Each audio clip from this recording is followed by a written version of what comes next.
Salut à tous et à toutes. Et oui, l'équipe de France s'incline ce soir 2-0 au Danemark. L'équipe de France qui a débuté la rencontre avec un 3-4-1-2. Alors l'attaque, c'est comme ça n'a pas changé, c'est pareil que le match précédent. Mbappé, Giroud. Milieu offensif, pareil. Antoine Griezmann. Deschamps n'a pas changé. Milieu de terrain, à droite, Benjamin Pavard. À gauche, Ferland Mendy. Ensuite, Kamavinga et Tchouaméni. Et en défense, Badiachil, Upamecano, Saliba. Et au goal, c'était Areola. Areola que je l'ai trouvé quand même pas mauvais.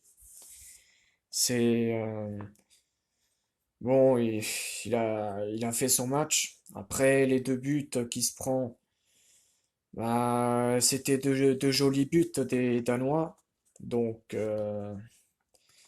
on peut pas lui reprocher grand-chose à Riola. L'équipe de France qui a été plutôt dominante au début de la première mi-temps, et c'est à partir de la 20e minute que ça a changé, que les Danois ont commencé à être de plus en plus dangereux. Et sur quatre corners, il y a eu un joueur que les joueurs français ne se mettaient pas sur lui. C'était Delaney, un défenseur central, si je dis pas de bêtises, que à quatre fois de suite, le gars, il pouvait marquer sur un coup de tête. Heureusement que pour l'équipe de France que ces coups de tête n'ont pas fini au fond, mais ce joueur-là, il fallait plus le surveiller parce que à quatre fois sur quatre corners, le gars, il a été dangereux quand même. Et c'est à la 33e minute que les Danois ouvrent le score avec un but de Dolberg, le joueur de Nice. Enfin, je pense qu'il est toujours à Nice, si je dis pas de bêtises. Et ensuite, c'est à la 39e minute que les Danois font le break avec un but de Olsen qui donne le 2-0 aux Danois.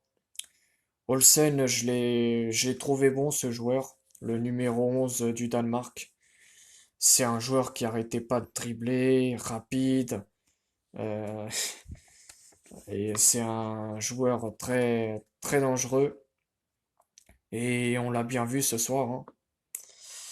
Franchement, c'est dommage pour la France. Ils finissent troisième du groupe. Heureusement que les Bleus ne seront pas relégués en Ligue B comme les Anglais. L'Angleterre, ça a été quand même une surprise, hein, de les voir être relégués en Ligue B. Donc, heureusement que la Croatie a gagné ce soir. C'est grâce à la victoire des Croates que la France n'ira pas en Ligue B. Les Croates qui se sont imposés en Autriche 3 buts à 1 avec l'ouverture du score de Luka Modric. Ensuite, il y a eu l'égalisation, enfin Modric qui ouvre le score à la 6e minute. Et ensuite l'égalisation du Danemark à la 9e minute. Et c'est après en deuxième mi-temps que la Croatie ont pris l'avantage. Et ensuite, ils ont réussi à tuer le match. Donc 3 buts à 1 pour les Croates. Alors la Croatie qui termine premier du groupe. Donc ce sera les Croates qui disputeront les demi-finales de la Ligue des Nations. Avec 4 victoires, un match nul et une défaite. Ensuite, en deuxième position, c'est le Danemark qui se, qui se maintient en Ligue A avec 4 victoires et 2 défaites. La France aussi se maintient en Ligue A avec, en terminant troisième du groupe avec une victoire, 2 matchs nuls et 3 défaites. Et l'Autriche, bah, ce seront eux qui seront relégués en Ligue B l'année prochaine avec une victoire, un match nul et 4 défaites. Donc ça fait 13 points pour les Croates, 12 pour le Danemark, 5 pour la France et 4 pour l'Autriche. En ce moment, Deschamps, il a pas de chance. Beaucoup de blessés en ce moment, comme notamment Benzema. Kingsley Coman, il me semble qu'il est blessé lui aussi. Lucas Hernandez. Et bien sûr, Paul Pogba. Alors, Paul Pogba, non seulement avec sa blessure, ça va être compliqué pour lui de disputer la Coupe du Monde, mais aussi à cause de son affaire avec son frère Mathias.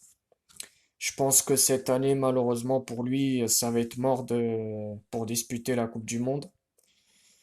Moi, je trouve ça très dommage parce que Pogba, ça reste toujours un joueur spectaculaire. Et de ne pas l'avoir pour la Coupe du Monde, ce serait vraiment un coup très dur. Mais bon, après, si c'est comme ça, il faudra faire avec. Et ce soir, il y a eu un grand match. C'était le Pays-Bas face à la Belgique. Bon, là, ça concerne pas le groupe de la France. Les Pays-Bas qui se sont imposés face aux Belges chez eux, 1 à 0, avec un but de Van Dijk, le défenseur central de Liverpool, à la 73e minute. La Belgique, qu'on sait très bien que il y a toujours notre ancien international français Thierry Henry qui est toujours